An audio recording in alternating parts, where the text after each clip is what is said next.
I hate waking up to bad news. I really do. I've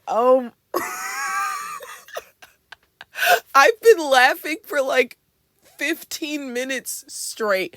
Isayama is the funniest comedian of all time. Now, I'm going to get straight into this cuz I actually don't have a lot of time today. I have a video coming out pretty soon actually. Just look out for it, whatever. You'll see what it's about when it's out. Okay, so let's get into this Isayama interview, right? Apparently, ever since chapter 50, Isayama was too shy to make Aramika kiss. Isayama was too shy to make them kiss. That's the cutest thing I've ever heard in my life. That's literally the cutest thing I've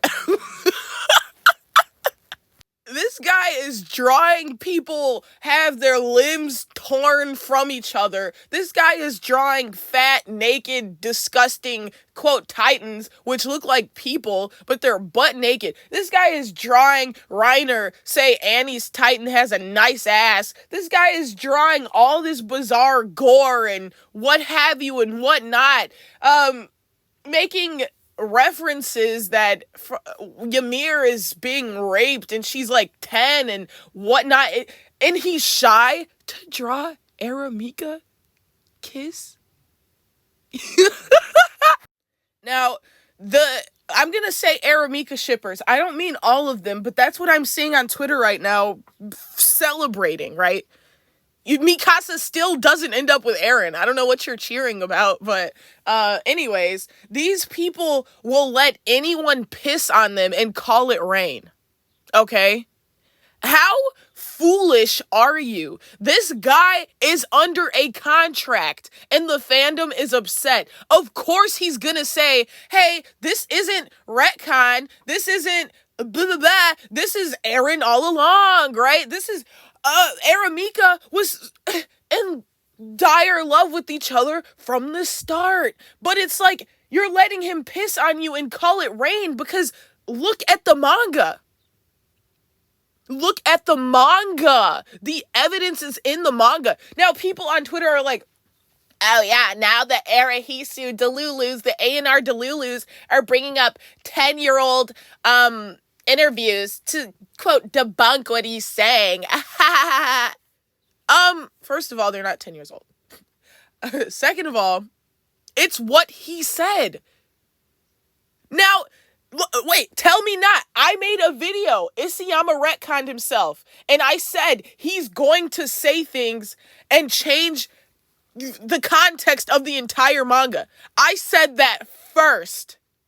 I made a video a few days ago, maybe even a week ago. Isayama retconned himself. You heard it here first, straight from the horse's mouth. He is going to say things now to change the context of the manga, just to make it sit well with the fans, right? He wants you to feel like, oh, damn it, I didn't see that. I fucking chose not to see patterns where they existed. It was there the whole time. Ha ha ha. No, because we could have done that by ourselves. We're the reader. You know what I mean? I'm not upset. Like I said in my last video, I get it. Money talks and money is loud. What do you expect Isayama to do? Haha, you guys are right. I ruined my manga. Y'all right. I retconned everything in the end. You guys are right. And even if he does, wait, first of all, let me slow down. You think more people would buy the manga if he says that? Personally, I need him to do that for me to have more respect for him, right? I'm done with the manga. I'm done with that. That's it. You know, there's no recovering from that. But instead, now he's backtracking. And like I said in my one of my other videos, he retconned himself. Now, you don't know which character is going to get retcon next. You know, God, please don't let him do an interview and talk about Historia. Oh no, he's gonna be like, no, she decided that, like Ymir, when Ymir, you see how easy it is to just like create canon? It's so easy. This is me creating canon right now.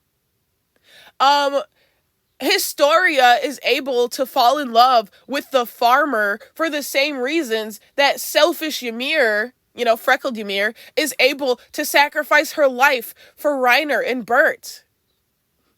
It's the same thing. She decides that since she now has control over her own destiny, that yes, she wants to have the baby. She decides that since, of course, she didn't like him in the beginning, but since she now is the writer of her own story, that now, of course, she can move on from the cycle of hatred. The bullier becomes the husband. It's beautiful. You see, I hope he does not mention Historia at all. Right? And I'm saying Aramika's and stuff because that's who I see on Twitter right now. Like, yes, we win. You don't. Because Mikasa is a slave to Eren's dead ass, to his memories now, right? She's 60 years old, laying in the grave, wrapped in his filthy scarf. The quote, hero, right? She was the hero all along, right? Nah, BS. Because these people who are cheering over these interview leaks are failing to look back at the source material, right? It's you who is dumb. You're the dumb person, right? If you can't look at a piece of art, you can't look at that and make logical inferences, right?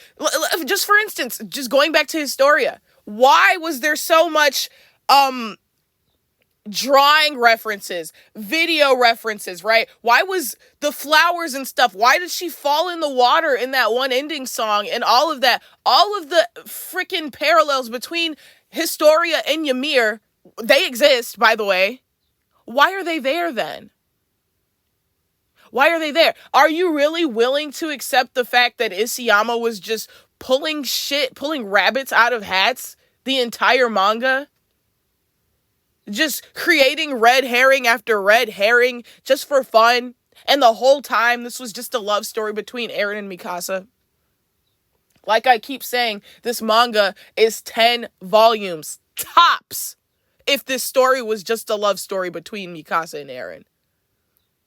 10 volumes, tops.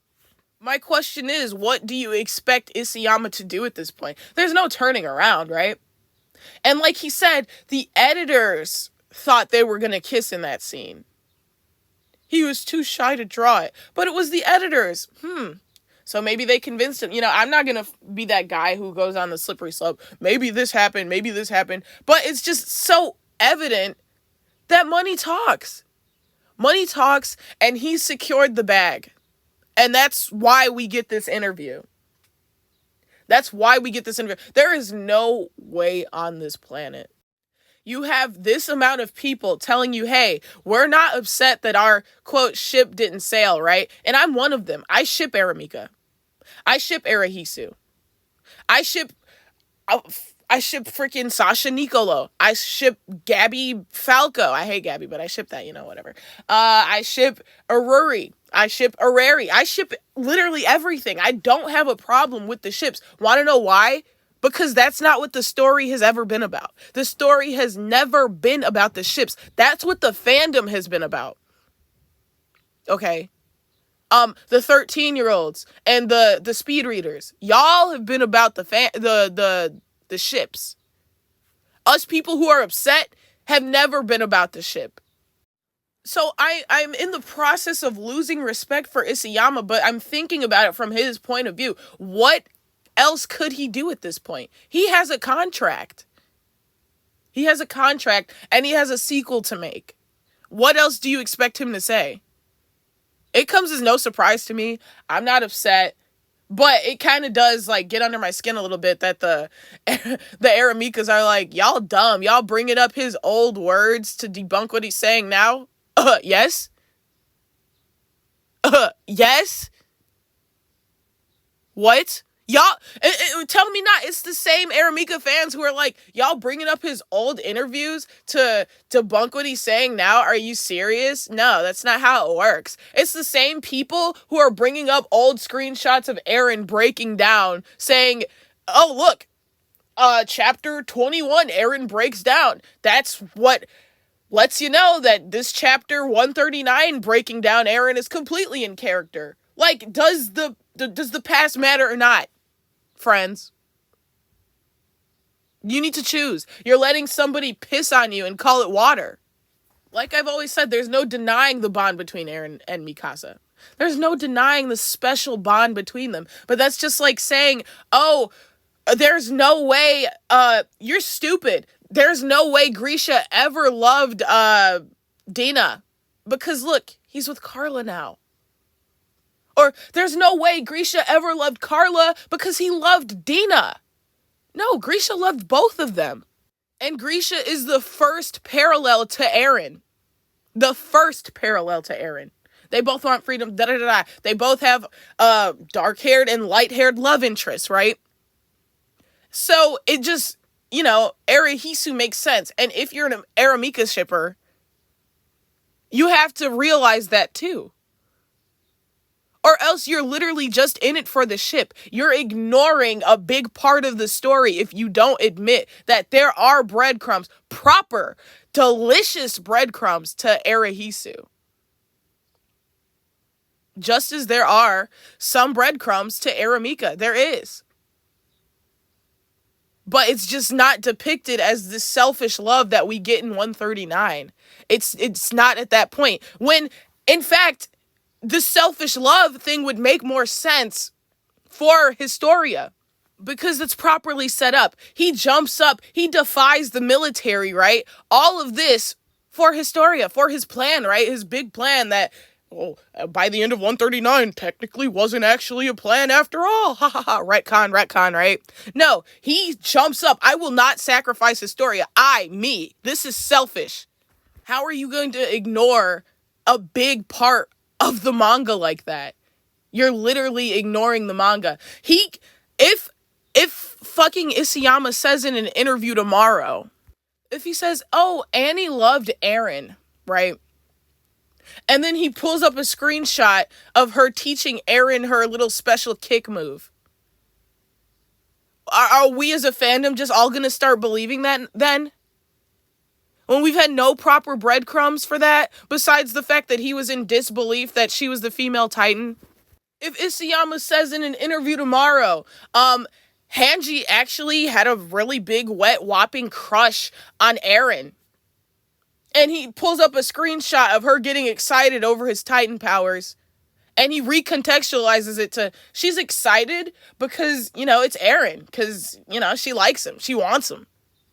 So are we as a fandom gonna just then believe that? This guy is doing whatever he can to put a band-aid on a bullet wound. He's doing whatever he can because he has to sell. He has to sell his manga. He has to sell his sequel. So I'm guessing maybe Aramika is a really big part of the fandom, so he's trying to appease them the most.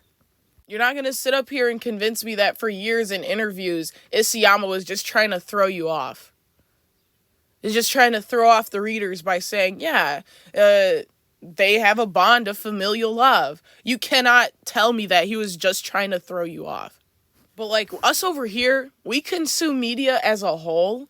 We don't just take the parts out of it that we want. Which is why I'm not a shipper, right? Which is why and how I can make an argument for either Aramika or Arahisu. My Aramika argument would be a bit weaker. Just saying. Because I look at the manga itself, right? You can't allow a businessman to piss on you and call it rain.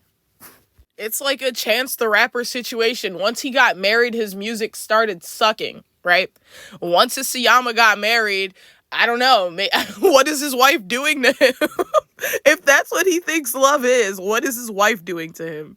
Or rather, what is he doing to his wife? Because, I don't know, the female characters in Attack on Titan, the way love is depicted, ungreat, guys, ungreat. So now, EMs, I leave you with this question. Either this whole time Isayama was building up a really big red herring, right? He was lying to throw us off in the interviews, and Arahisu was just a red herring, right? That whole time. And he was building up an incestuous love relationship. Either he was doing that the whole time, or he was building up Arahisu as in-game, and he's the greatest writer of all time, and he just retconned this last chapter for the check. That's the side I'm sitting on. Now, this interview does nothing to me. I called it, actually. I called that he was going to be changing, recontextualizing the story in interviews, because he's retconning himself. But you guys have to realize how easy it is to just grip onto any little crumb in the manga. Nothing was as perfectly set up as Arahisu in the manga. Like, he took a while to set that up. He took a minute to set up Historia as Ymir, to set up Arahisu as in-game. He took so long to set that up, and that would have been perfect and beautiful, because it would have made everything make sense. If 139 ended with Arahisu, it would have made all that build-up make sense. But being, the intellectual being I am, I could freaking make a case right now that Mikasa loved Armin this whole series. And guess what? I can screenshot some stuff from the manga right now to back that up. When Armin gets burnt to a crisp, she jumps on Levi because she couldn't stand to see her lover die right before her eyes like that. Isayama can say that in an interview tomorrow. Oh, Mikasa actually loved Armin just as much as she loved Eren. She preferred Eren, but she also had a big fat crush on Armin. He could say that tomorrow. Are you then gonna start believing Mika Army, or Arma Mika, whatever, is canon? Adu Mika, I guess. But yeah, in closing, the people over here on my side, we're not stressing out about this interview. It's horseradish, it's garbage, it's bull, it's BS, it's damage control. It's for the check. He is under a contract and he has to sell the sequel now. I'm not buying it, but I mean, you can do that if you want. And just because I'm that person, I told you so. I freaking told you so. Isayama retconned himself. I told you. I was the first to say it. He's a retconner. And honestly, now I feel like I can't trust his art anymore. I can't. If the main character and the mangaka are lying to me, I just can't trust the art I'm consuming at that point. So now, it is with a heavy heart, I have to admit that I am now dropping Isayama. I don't care about any subsequent work or series. It's over. Goodbye.